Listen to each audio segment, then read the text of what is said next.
नमस्कार, यह है द बिग बेंच और आप देख रहे हैं कुछ तो लोग कहेंगे। अभी कुछ दिनों पहले कुछ लोग एक सरकारी दफ्तर के आगे धरना दे रहे थे कि सरकार उनकी बात नहीं सुन रही। फिर सरकारी दफ्तर से कोई आया और ये अपनी बात कह नहीं पाए क्योंकि इनके मुंह में गुटखा भरा हुआ था। आज तक किसी भी पब्लिक प्लेटफॉर्म पर गुटखा या टोबैको इंडस्ट्री के बारे में कोई चर्चा नहीं हुई है। द बिग बेंच पहला ऐसा प्लेटफॉर्म है जहां इस बारे में बात करने के लिए हमने बुलाया है एक शख्स को। तो आइए करते हैं बातचीत शुरू। नमस्कार, कैसे हैं आप? है? कैसे हैं आप? है? अबे कैसे हैं आप? एक मिनट, कैसे हैं आप? अरे तो गुरु ऐसे पूछो ना। अरे ऐसा कहा है कि हमारे शहर में सबका मुंह ऐसा हो गया है, तो कहा है कि सीधे मुंह बात सुनने की आदत ही नहीं रही। हम ठीक है। आप ठीक हैं? हाँ। तो पहले ये गुटखा थूक कर बात कीजिए। गुटखा नहीं थूक सकते हैं। क्यों नहीं थूक सकते? नहीं थूक सकते। अरे बिना गुटखा थूके इंटरव्यू नहीं हो सकता। अरे नहीं थूक सकते है। अरे पर क्यों नहीं थूक सकते? अरे क्योंकि हाईवे नहीं है तो थूके कहाँ में। एक मिनट, आपके मुंह में गुटखा नहीं है? नहीं। मतलब आप गुटखा नहीं खाते? नहीं। फिर ये मुंह कैसे? अरे देखो ऐसा है, गुरु कहा है कि हमारे खानदान में सब लोग गुटखा खाते हैं, तो सबका मुंह ऐसा हो गया। हमारे बाप दादा सब गुटखा खाते हैं, तो उनके जीन्स से हमको ये मुंह मिल गया, तो क्या करें? एक मिनट, तो मतलब ये उनके जीन्स से आपके जीन्स में आ गया? हाँ, और अफसोस इस बात की है कि वो लोग जीन्स पहनते भी नहीं है। मुद्दे पे आते हैं। हाँ। आप मुझे ये बताइए कि ये जो गुटखा इंडस्ट्री है या ये जो गुटखा है, इसकी शुरुआत कहाँ से हुई? ऐसा है, 2 मिनट के लिए हम तुमका ये बता सकते हैं कि सृष्टि की शुरुआत कैसे हुई, लेकिन तुमका ये नहीं बता सकते हैं कि गुटखे की शुरुआत कैसे हुई। हम तो खुद जानना चाहते हैं कि शुरुआत छोड़ो, इसका अंत कहाँ है। एक मिनट, आपको ये पता है कि सृष्टि की शुरुआत कैसे हुई? कैसे? रेस्टोरेंट से। कहा है रेस्टोरेंट में वो हमसे मिलने आई, हम उनसे मिलने गए, दोनों की बातचीत शुरू हुई, प्रपोज हुआ, शादी के लिए वो हाँ कर दी, हम भी हाँ कर दिए। दोनों की शादी भई, 1 साल के बाद सृष्टि हमारी बिटिया हुई। हमारी सृष्टि की शुरुआत जो है वो रेस्टोरेंट से हुई थी।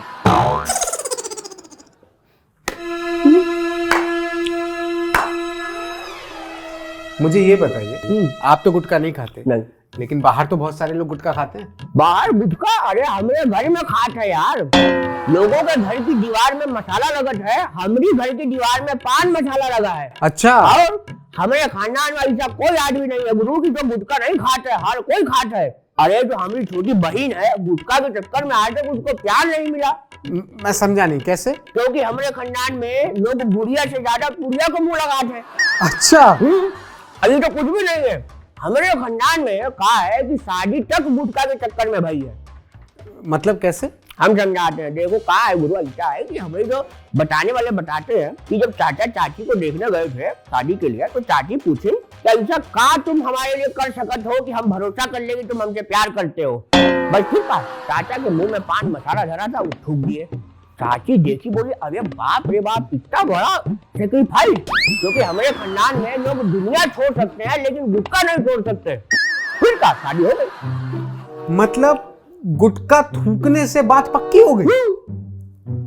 बड़ा इंटरेस्टिंग किस्सा है ये तो मतलब आपकी चाची गुटखा नहीं खाती? सबसे ज्यादा चाचियां खाती हैं। तू तो बस चेक कर रही थी, पूरी शादी में उनके सिर्फ गुटखा पे ही गाना बज रहा था। बे बता का गाना बजा रहे थे? बताइए। जर्दा है जर्दा, जर्दा के पीछे जर्दा नसी है।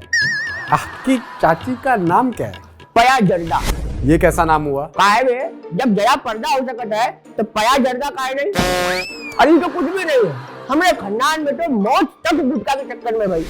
मौज या मौत? मौत। मौत गुटखा के चक्कर नहीं, गुटखे से तो लोग मरते ही हैं, पर आप बताइए कैसे? देखो कहा है कि बताने वाले बताते हैं कि एक बार कहा हुआ कि हमारी जो मामी है वो रोटी बना रही थी और रोटी बनाते बनाते बहुत रोमांटिक हो गई। अच्छा। तो मामा से कहा कहीं कि मोहे रंग दो लाल, और आपके मामा ने मामी के ऊपर थूक दिया होगा। सारा का सारा पान मसाला जो है मामा जो है वो मामी के ऊपर उलट दिए। पान मसाले से ज्यादा हमारी जो मामी है वो गुस्से से लाल हो गई। अच्छा। उसके बाद बताने वाले बताते हैं रणवीर भाई कि जिस मुंह से उन्होंने गुटखा थूका था उसी मुंह को चिमटे से धरा और तवे पे तब तक सेकती रही जब तक मामा रोटी की तरह फूल के फट नहीं है। बहुत दुख हुआ इस बात का। मतलब मामा ने थूका, मामी ने फूका। बाहर भी बहुत सारे लोग थूकते हैं, उन्हें भी फूक ही देना चाहिए। अरे उसे याद आया भाई, तुम होली कब खेलते हो? जनवरी फरवरी फागुन में। फागुन में? अरे हमने आषाढ़ में खेला है। कैसे? क्या हुआ गुरु कि एक बार हम मोटरसाइकिल लेकर रास्ते पे जा रहे थे, हमारे सामने एगो बस जा रही थी। एगो आदमी खिड़की से निकला, साले ने मुंह से बलगम पिचकारी ठूकी, पुचुक। बलम पिचकारी होता है। उसकी बलगम थी बे, और सारा बलगम आके हमारे मुंह पे गिरा। उसके बाद हमने उसको पकड़ा, पान मसाला खरीद के कहा कि जब तक गुरु तुम इसको चबाओगे नहीं तब तक हम तुमको छोड़ेंगे नहीं। एक मिनट, इसमें सजा क्या हो? ये तो मजा हुआ। अबे ऊपर के मुंह से चबाता तब तो मजा आता, हमने कहीं और से चबवाया। और बिना दांतों के मुंह से उसने चबा लिया। अब कमाल की बात सुनो, पान तो नहीं खाता है, लेकिन हर जगह पान थूकता रहता है। क्यों? क्योंकि उसको बवासीर हो गया। मैंने अपनी जिंदगी में इतना गंदा घिनौना इंटरव्यू कभी नहीं किया है। तो मुझे ये बताइए आप कि ये गुटखा इंडस्ट्री कभी बंद होगी? क्योंकि कहा है, ऐसा है कि हमका पहले लगता था कि नहीं बंद होगी, लेकिन जब से बिग बैंग पे आगे बैठे हैं तो हमका भरोसा हो गया कि हमारी जो बात अब जो करने वाले हैं इसको सुन के शायद इन लोग गुटखा खाना बंद कर दें और इंडस्ट्री बंद हो जाए। बिल्कुल सही कहा आपने, बिल्कुल सही जगह पे आए आप। द बिग बेंच किसी को भी अपनी बात कहने से नहीं रोकता, आप बेबाक कहिए। जी, अबे ऐसा है कि हम तो शुक्रगुजार है बिग बेंच के बे, यही इकलौता बेंच है जो साफ सुथरा है, नहीं तो बाहर जितने भी बेंच पड़े हैं सब पे तो थूक के रखा है। सही बात है। खैर, अब जो बात हम तुमको बताने वाले हैं और इन लोगों को बताने वाले हैं, उस सुनने के बाद आप लोगों की भाई आपका तो पुड़िया फट जाएगी। आपने देखा होगा कि बॉलीवुड के तमाम बड़े बड़े स्टार गुटखा बेच रहे हैं। वो गुटखा नहीं बेच रहे, वो इलायची बेच रहे हैं। गुरु यही तो गेम है। अब आप खुद देखो, प्रियंका चोपड़ा, उनको यूनाइटेड नेशन ने एक प्रोग्राम का ब्रांड एम्बेसडर बनाया, उसके बावजूद भी वो काहे इलायची बेच रही है? काहे बेच रही है? काहे कि उनको भर भर के पैसा मिलता है। अच्छा, तो सोचिए जरा, इलायची में ऐसा का है? अबे बिरयानी खाते हुए मुंह में इलायची आ जाता है तो पूरा जायका खराब हो जाता है, इलायची काहे बेच रहे हैं? दरअसल बात ये है गुरु कि इलायची के नाम पे इन लोग ब्रांड प्रमोशन करते हैं, और जब वो ब्रांड फेमस हो जाता है तो उसके नीचे लाखों करोड़ों के गुटखा बेचते हैं। आपको पता है हिंदुस्तान में तंबाकू उद्योग का रेवेन्यू कितना है? कितना है? 500 से 600 करोड़। और पूरे विश्व में तंबाकू उद्योग का रेवेन्यू कितना है? नहीं पता। 800 बिलियन यूएस डॉलर से ज्यादा। ये भारतीय रुपयों में कितना हुआ? इतना बड़ा अमाउंट है कि हमारा मुंह छोटा पड़ जाएगा यार, नहीं बोल पाएंगे। मतलब ये कह सकते हैं कि बहुत सारे देश की जीडीपी उतनी नहीं है जितने का लोग गुटखा खाकर थूक देते हैं। अब हम तुमको एक एक्सपेरिमेंट बताते हैं। सोसाइटी फॉर न्यूरो साइंस ने कुछ साल पहले वो एक्सपेरिमेंट करी।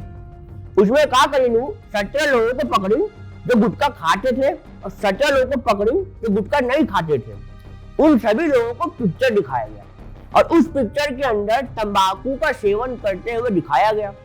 अब रिपोर्ट का आई कि जब जब वो फिल्म में सीन आ रहा था तो इन लोगों के अंदर हैप्पी सेल्स बन रहे थे, मतलब इनको खुशी हो रही थी।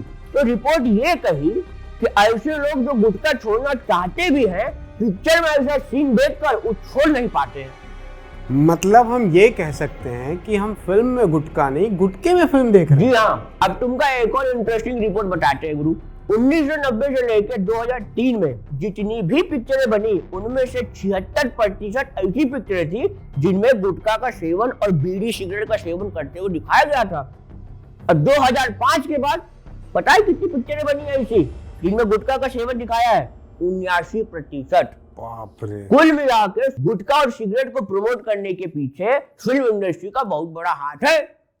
मतलब आदमी टिकट लेकर पिक्चर देखने जाता है और जब पिक्चर से बाहर आता है तो मुंह में गुटखा और सिगरेट फंसी होती है। मतलब ये फिल्म इंडस्ट्री भी कमाल की है ना, फिल्मों में गुटखा और सिगरेट दिखा रहे होते हैं और उसके पहले इतने गंदे ऐड दिखा रहे होते हैं कि आदमी उसके स्ट्रेस में बाहर जाकर सिगरेट पीता है, गुटखा खाता है। लेकिन मुझे ये बताइए कि सरकार इन सब के लिए कुछ क्यों नहीं कर रही है? कहा है कि गुरु ये सब कुछ सरकार का ही तो किया जा रहा है। मतलब सरकार इन्वॉल्व है इसमें? तो कैसे? हम बताते हैं तुमका। देखो ऐसा है कि आईटीसी का नाम तुम सुने हो? Indian tobacco company. एक रिपोर्ट से पता चला कि आईटीसी के 10 कंपनीज में से 6 कंपनी तो खुद सरकार की है। क्या आप बात कर रहे हैं? 33% शेयर होल्डर गवर्नमेंट कंपनीज की है आईटीसी में। अच्छा, तो सरकार क्या करेगी? 2011 में गुरु एलआईसी ने आईटीसी में 36 करोड़ का इन्वेस्टमेंट किया था। अच्छा। और आज भी इंटरनेट पे जाके पढ़ लो तुम, आईटीसी का एक बहुत बड़ा शेयर खुद सरकार के पास है। तो सरकार क्या करेगी बताओ? मतलब जो लोग जीवन दान देने की बात कर रहे हैं वही लोग मौत के सौदागरों से हाथ मिलाकर मुनाफा कमा रहे हैं। और कमाल की बात सुनो, सरकार से क्या उम्मीद करोगे गुरु यार तुम? 2011 में आईटीसी के चेयरमैन को पद्म भूषण अवार्ड दिया था। 2012 में रिजर्व बैंक ऑफ इंडिया के बोर्ड मेंबर में उनको सदस्य बनाया था। ये तो है सरकार। ओ, तो इसीलिए सरकार इन लोगों के खिलाफ कोई एक्शन नहीं लेती है। एक कारण और है गुरु, बताइए। Party funding. मतलब आईटीसी नहीं, बड़ी बड़ी तंबाकू कंपनियां जो है पॉलिटिकल पार्टी को फंड देकर उनका मुंह बंद करा देती है। अच्छा, तो मतलब एक तरफ फंडिंग देकर ये सरकार का मुंह बंद कर रही है और दूसरी तरफ गुटखा खिलाकर लोगों का मुंह बंद कर रही है। और सरकार भी कमाल की है, देखिए लोगों को बेवकूफ बनाने के लिए वो कितने सारे कैंपेन चलाती है।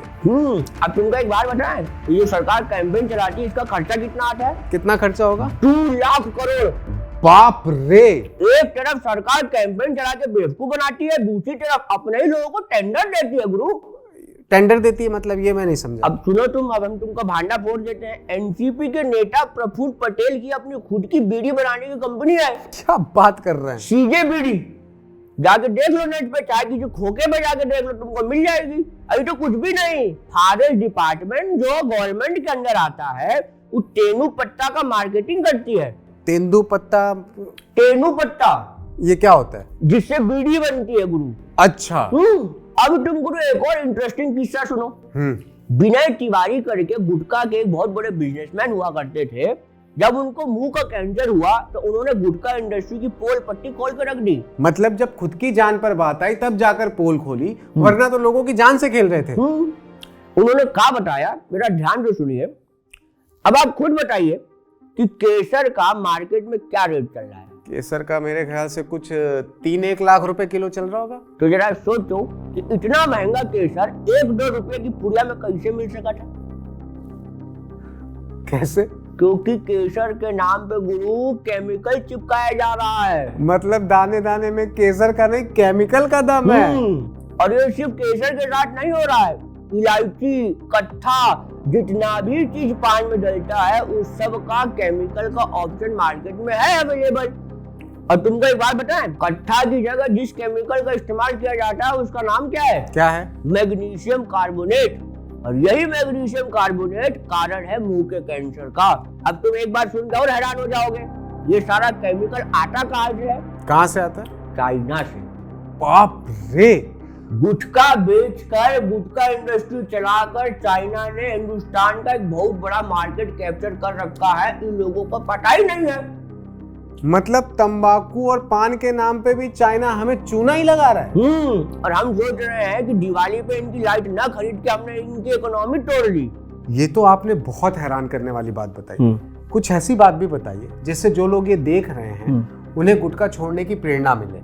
वो गुटखा क्यों छोड़े, क्या फायदे हैं? जी देखिए, क्या है कि मैं लोगों से यही कहना चाहता हूँ जो गुटखा खाते हैं कि गुटखा छोड़ दीजिए। आपके गुटखा छोड़ने से आप हजारों गैलन पानी बचा सकते हैं जो आपकी पीक को धोने के वक्त काम आता है। आप गुटखा छोड़कर देश के बड़े बड़े धरोहर को बचा सकते हैं। जरा जाके देखिए हावड़ा ब्रिज का क्या हाल बना रखा है।